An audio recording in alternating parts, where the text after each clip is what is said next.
Bulavanaka, welcome to Baha'i on Air.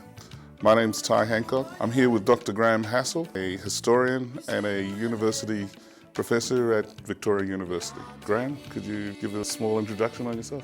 Well, thank you very much, Tai. I'm currently teaching at Victoria University, and I've spent a number of years living and working in Australia, New Zealand and the Pacific Islands. Coming to the summer school was a chance to become involved with many friends from many years, standing in different parts of the Pacific, and that's what we've come to spend this week together.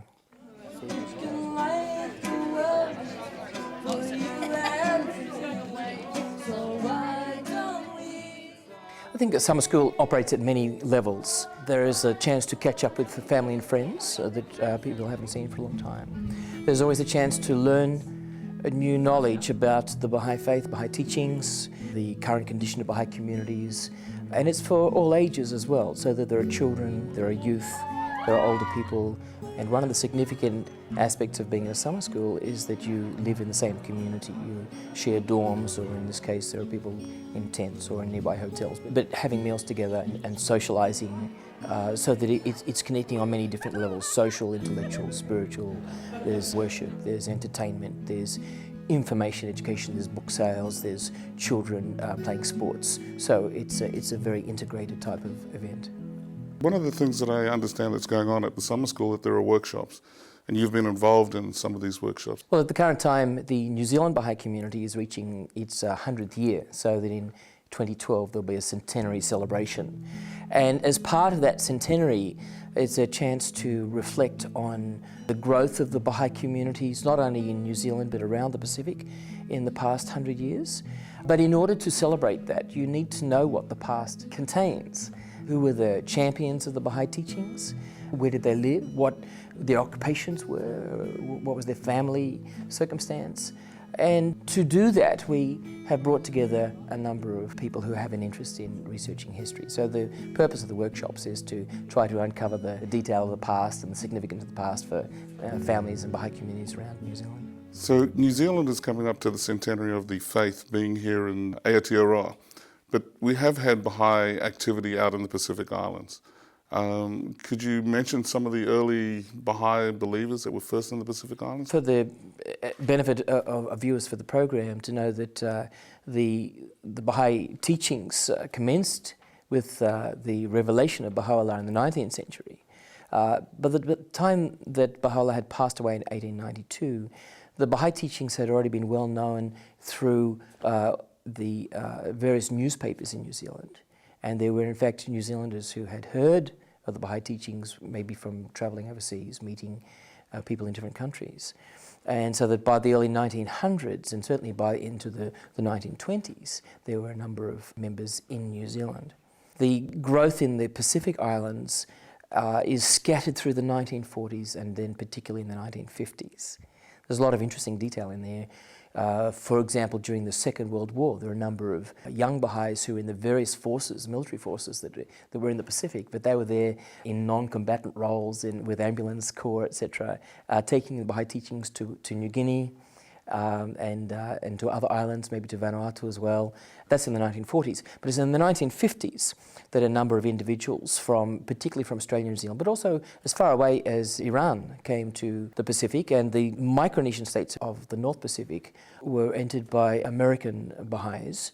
And this was all in the period roughly from 1953-54 through the next decade or so. And so you saw a rapid expansion of Baha'i communities at that time in the Pacific.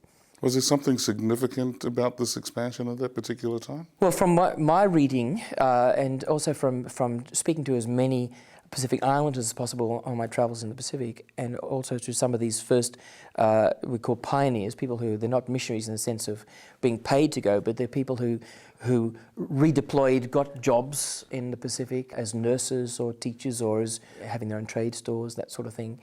And you're asking me what was unique about being in the Pacific in the 1950s and 60s and taking the Baha'i message.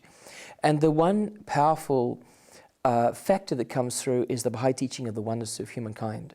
The Baha'is believe that all religions come from the same divine source. So the Baha'is have great respect for Christianity and Islam and Buddhism and other great faiths.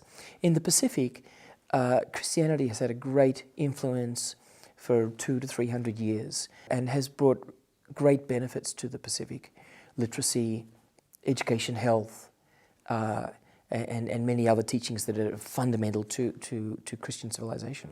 But when the Baha'is came in the 1950s, they brought this concept of race equality into the way that they interacted with Pacific Islanders.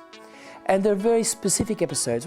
Think of Honiara, where an early Solomon Islander from the Western Solomons, his name was Bill Gina. And he heard that there were some Europeans living up on a hill who would have him into their house. And he had never heard before of Europeans who would welcome people into their house, because at that time there was such a segregation. Even though it's the Solomons' country, they're the people of the Solomon Islands, and yet people who were working in the British regime there, the colonial administration, didn't have them in the house. So he went up to the house of Alvin and Gertrude Blum, and he knocked on the door to test whether it was true that they would welcome him in. And they welcomed him in. And so through that process of saying, what is it about these people that they will have us into their homes, that he gradually heard that they were Baha'is, and the message spread through his community. At that time, that was part of Western Solomons. There are other stories from later as well, the same type of story. And I have the same type of story from Papua New Guinea, where your relative, Rodney Hancock, when he went in New Britain and to other parts of Papua New Guinea, but the simple act of eating at the same table as Papua New Guineans back in the 50s was enough for them to say, this man is sincere. And those people who came in touch with Rodney Hancock and Tai Hancock and others were attracted by this very simple process of sharing a meal.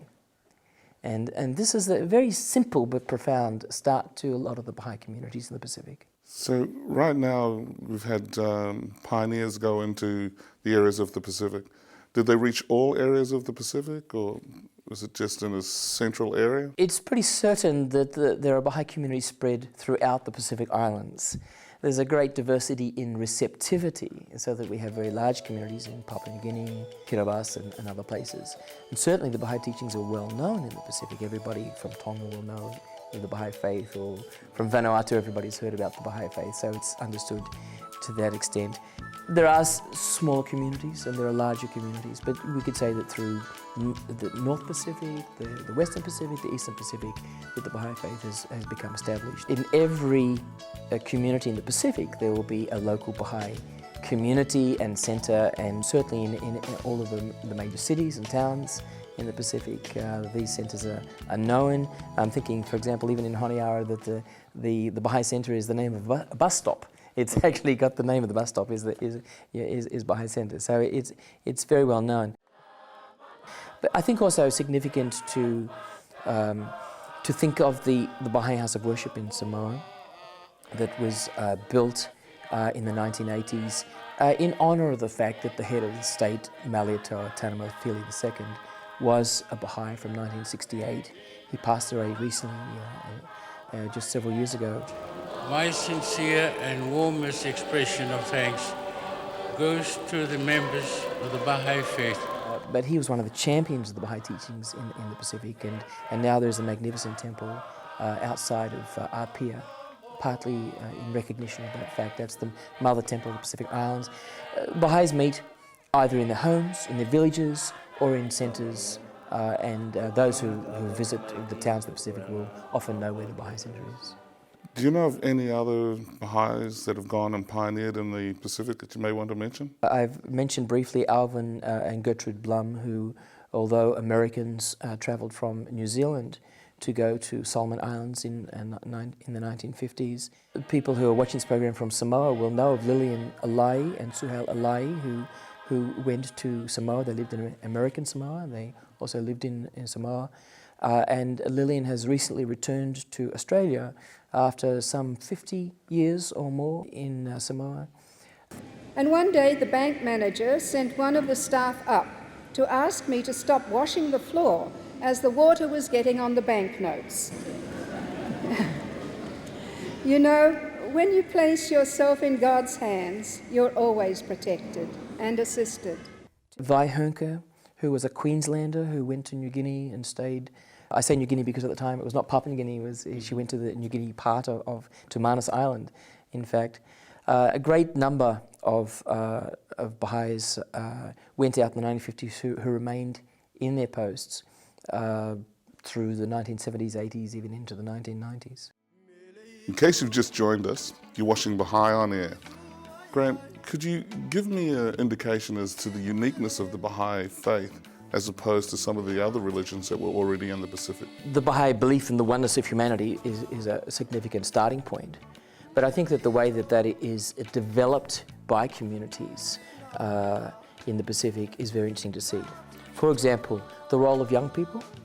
Although young people do have a role in various churches in the Pacific, there are youth movements and they're very strong and they do a lot of good for their communities. It's quite clear that in the Baha'i community, the young people have a voice. Their training is taken seriously for children and youth. The recognition that they are the future leaders of society. The significance not only of, let's say, moral education because they're in the Baha'i community, but also the other forms of education, that they get a trade of some sort or a profession, I think is a feature of the Baha'i community, so the emphasis on education. I think also the respect for culture is very interesting because it's known that the many religions that have come into the Pacific have different perspectives on how to treat culture. And we know that the Pacific Islands have very strong cultural traditions that held communities together, formed the basis of their system of meaning and of values and of purpose in life based on traditions, ritual, art, performance. And that there was a tendency during the period of missionarization for those cultures to be eroded, sometimes in a heavy-handed fashion, sometimes in more subtle. But it's interesting to see the way in which the Baha'i communities in the Pacific will make their own decisions about what is in conformity with Baha'i teachings and what is not. That might be, for example, in art forms, in how to respect the dead, in how to observe marriage, in how to raise children, all of these ways in which culture plays a big role, in how to treat strangers, and how to people who are passing by your village, how to handle that, handle warfare and conflict resolution. And so you find that Baha'is who traditionally were in tribes that were fighting with each other in some parts of the Pacific become Baha'is and come together and find ways to overcome that. And I think also in the role of women, because of the Baha'i teaching of equality of men and women, has been a challenge in many parts of the Pacific where the status of women was in some places lower than that of men.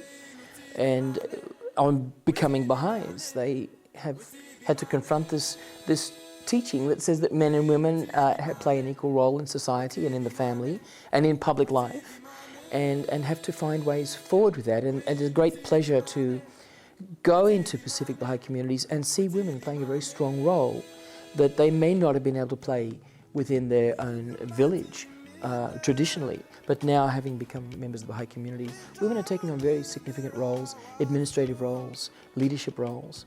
And in that, I'm thinking also of your own mother. I want to turn the conversation around a little and mention your mother as an example of a young Fijian at the time, back in the 50s, who encountered the Baha'i teachings and decided to become a Baha'i, and the challenges that posed to her as a female Fijian. And I thought that this program might be a chance for me to ask you something about your mother that fits into that mold of being a woman, a Fijian woman, encountering the Baha'i faith. What did that mean for her life? My mum's name was Tinai, as you know. As a young lady, I'd say around about 18 or 19, she encountered the Baha'i faith. And she came from a very strong Methodist background. And it didn't sit well. Certainly didn't sit well with her father. And it caused all sorts of conflicts.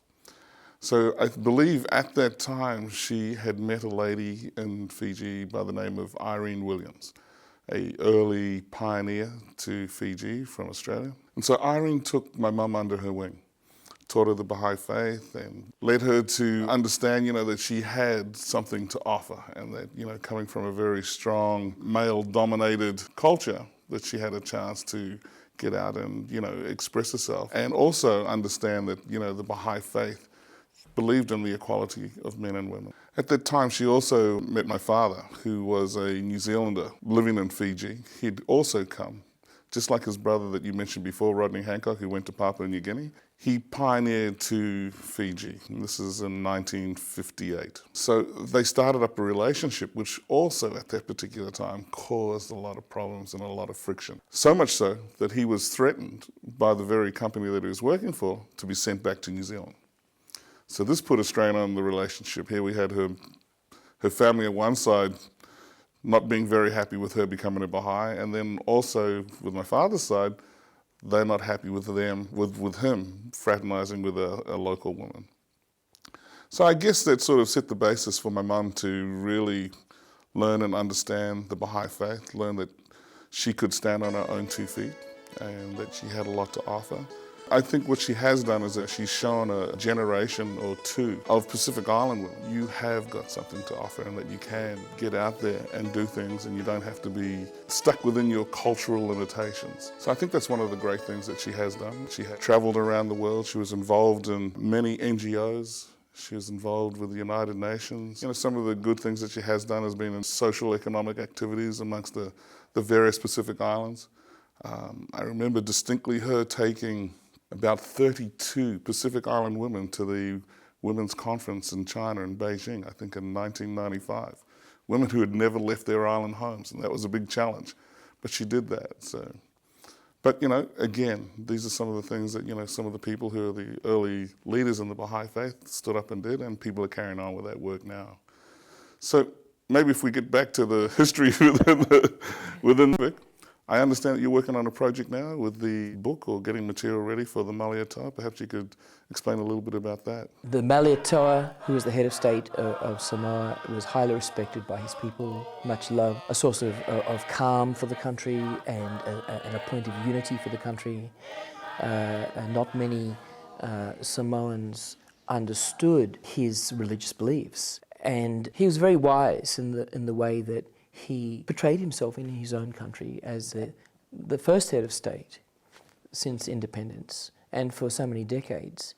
But I think now that he's passed, I think that the time has come for some historians to talk to those who knew him and to look at the written records and ensure that his life story is preserved.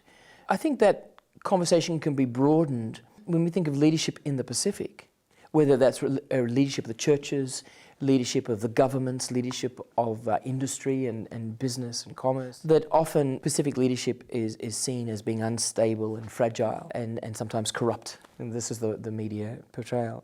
But the reality is that there's a lot of substantial leadership of Pacific communities. And the interesting fact is that a lot of that leadership is by women. And this will be shown not only in the history of the Baha'i communities, but it can be shown more broadly that throughout the Pacific, women are leading the way in their communities in ways that doesn't get studied, doesn't get depicted. And so when we do Baha'i history, we often find that we're writing the history of women as much as we're writing the history of men. And that's the case in New Zealand as well. Our sessions at summer school are featuring interesting, radical, courageous, innovative New Zealand women who in the 1930s and 40s advanced the Baha'i communities around this country. And we find that many of those who took the Baha'i teachings to the Pacific were women, and that those who were the early adopters of the Baha'i teachings in the Pacific were in fact women. There are men as well, but it's women who are often behind the scenes, pulling many events together, doing a lot of planning, doing a lot of resource mobilization, doing a lot of educating. And so that's coming out in the stories that we're picking up. And the story of your mother is part of that and needs to be completed and shared on programs like this and elsewhere. It's a very exciting prospect to think of the range of women that will come out in the future studies. Graham, we've been speaking about the history of the Baha'i Faith and its development in the Pacific. Maybe we could touch on some of the areas that Baha'is are currently involved in the teaching of the Baha'i Faith and work within the community. I think that's an important question to look at what Baha'i communities are doing at the current time, not only in the Pacific but globally. And those activities are focused on the education of children, the education of young teens, or what we call junior youth, paying much more attention to visiting people in their homes and in paying attention to study in small groups for the purpose of building community and building an understanding of our individual life and our community life. And as a historian, I see a significance in this. I'm going to just make a little parallel here. I think that when the Baha'is went into the Pacific in the 1950s, they were ahead of their time. They were talking about race equality. They're talking about the role of women in society. But now you go into the Pacific and most people believe that, accept that, and demand that, expect that. You couldn't have differential between the races going into a shop now. That's discrimination. But in the 50s, it was allowed and expected. So in 50 years, there's been a change. Now, I want to suggest that by having a renewed emphasis on community building and on learning in local situations, learning about who's in our community, what are our needs, how do we develop holistic communities, and how do we grow, I think this question is ahead of its time. And I think that we will look back on this period of the early in the 21st century and say the Baha'is were at the forefront of community building. We've reached a new phase around the world. There's been a great disintegration in traditional lifestyles. There's been a great disillusionment with the so-called modern way of life, the commercialization and urbanization and moving into micro-families. And I think that what Baha'is are doing around the world is re-examining the basis of family life, community life, and most significantly asking the question, what is it we need to do in our situation to improve our standard of life, our moral condition, not just moral but material, our way of life. How can we improve it for ourselves and our children? This is a fundamental question the Baha'is are interested in, and also interested in doing it not just within the Baha'i community but within the broader community of friends and relatives who are living nearby. So it's not about expansion of the Baha'i community, it's about improvement of the quality of life of that local area. I think it's a very innovative type of activity to be involved in. I've seen this at work in Suva, where I've been living for the last 6 years. I've seen it most recently in Port Moresby, where I see young people coming in from settlements, coming into the Baha'i Centre to do some learning together. And I'm thinking to myself that what I'm seeing here is very different to the other youth I'm seeing on the street of Port Moresby, who don't have much of a purpose and getting into lots of trouble on the street. And homebrew is a big problem in the streets of Port Moresby. And the young Baha'is have got this big pressure on them to conform in the settlements to the lifestyle, etc. And they're coming to the Baha'i Centre and they're learning that you don't do homebrew, that you don't do marijuana, that you try and stay away from those types of toxic substances and build up your own understanding of where you want to go with your life. So to see that at what we call grassroots level in the Pacific, to see people making choices, sticking to them, building on them within the Baha'i community. I've seen that in Lae as well, at the tremendous Baha'i Centre they have in Lae, and it's happening around the Pacific. It's very heartening, and we see it in Suva as well, at the Baha'i Centre there and other parts of Fiji. It's small scale, but it's authentic, and I think it has long-lasting impact. And as I said, I think that it'll be looked back at this period and say that Baha'is were ahead of their time, and other people will look in on community building. I know it's part of educational philosophy or educational theory at the current time to say, how can we get people to take a stronger interest in education in their communities, and not see education as something that you do just to get a job, but education for life, education for values, and how do you instill that into communities. And I think that the Baha'i communities are exploring that through their training programs in ways that is becoming recognised in more broadly in society. So that's something that will grow. Viewers may be interested to find out about that process and take part in it. In your own professional career, you've travelled around a little and you've done work in various countries with the Baha'i Faith. Perhaps you could let us know a little bit about that as well. Well, my strong interest in the Pacific, not only in the Pacific Baha'i communities, but in the condition of the Pacific generally, led me to study that area. And I've combined an interest in the progress of the Pacific Baha'i communities with interest in progress in Pacific societies more generally. That allowed us to live at different times in Papua New Guinea and Fiji, but also in Switzerland, of all places, teaching at a college there. And we became very interested in United Nations studies and the role of Baha'is in the United Nations and processes at global level. And then at other times working in Fiji, the University of South Pacific, and taking an interest in governance in the Pacific, but also participating in the Baha'i community in Suva. And for my children as well to have the experience, for my oldest son Hyde to have the experience first of all of starting school in a German-speaking town in Switzerland, and then going to school very happily in Suva, and now being in Wellington and changing schools once more. And my younger boy Thomas who enjoyed his childhood growing up in Suva, on the streets of Suva. My wife Katoyun has been teaching also in each of the places that I've been teaching, and is now occupied in structural design in Wellington. Graham, you've just recently moved to New Zealand from the Pacific. Is there any lasting impressions or stories that you want to share with us before we finish off? I do want to share one memory that I have from 1992 when I was in New York at a large Baha'i conference that was held that year. But it relates to the Pacific. We had lived through 1991 in Papua New Guinea. And so in 1992 we had many friends from Papua New Guinea who were at that conference. And I passed one of my Baha'i friends on the street, and I know him to be a village man from Papua New Guinea. Straight out of the village, and he's in New York. And I said, "Are you nervous in this big city? How is it for you?" And he said, "No, I'm not nervous." He said, "This is my city." He said, "In some parts of the world we have villages, and in some parts we have cities." And I learned so much from his instant, spontaneous response. I thought that's the essence of the Baha'i teachings, that the world is one country. And here I have a village man coming for the first time out of his country in the heart of New York and not feeling overawed, feeling quite at home. And I've pondered that quite a bit. And I think that type of interaction that I've had at various times, that's the one I'm giving you now, but I've had several of those. I've had others like that in the highlands of Papua New Guinea, where people who take in this teaching of oneness and the concept of the world as one country, and then can travel quite freely and comfortably. And so I live with that memory as I travel around the world. I try to learn from him, from that anecdote. Thank you, Graham. It's been very interesting, our discussion here today on the history of the Baha'is in the Pacific. You've been watching Baha'i on Air. My name is Tai Hancock. I hope that you continue to keep watching our shows.